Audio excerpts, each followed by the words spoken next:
At 6 starts now.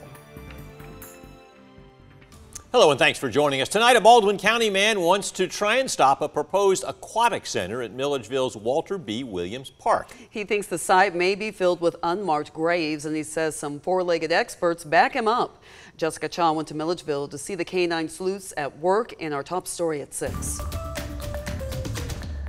Edwin Atkins says that the 4 acres of land that the county wants to build their new aquatic center on potentially has hundreds of human remains within the building site. So he called for the help of certified cadaver dogs like Felon to help him locate them.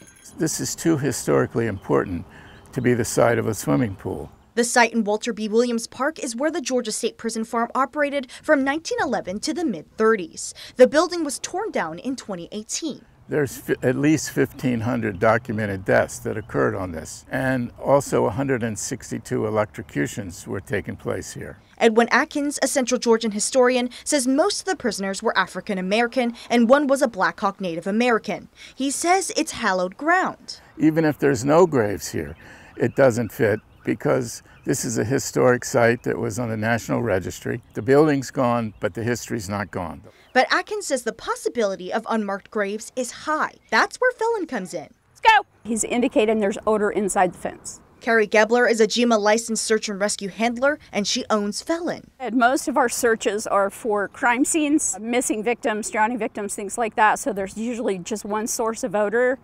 Here, there's multiple sources. Gebler says Felon is trained to sniff out human remains, even a drop of blood, or in this case, bones, and he'll sit where he finds it. The problem with multiple graves is there's odor everywhere. There's so much odor, they don't always know exactly where to sit. Gebler says Felon stopped in 20 places along the perimeter of the site. Atkins says that the ultimate goal is to eventually let the cadaver dogs inside the site to see if there really are human remains. In Milledgeville, Jessica Cha, 13 WMAZ News. County Manager Carlos Tobar told us last year the State Office of Historic Preservation cleared the site for construction. Tobar says that means authorities don't believe there are graves in the area that will be dug up. Funds to build the first phase of the aquatic center was included from 2022 SPLOST money. Money for the second phase is included in the plans for the 2023 SPLOST.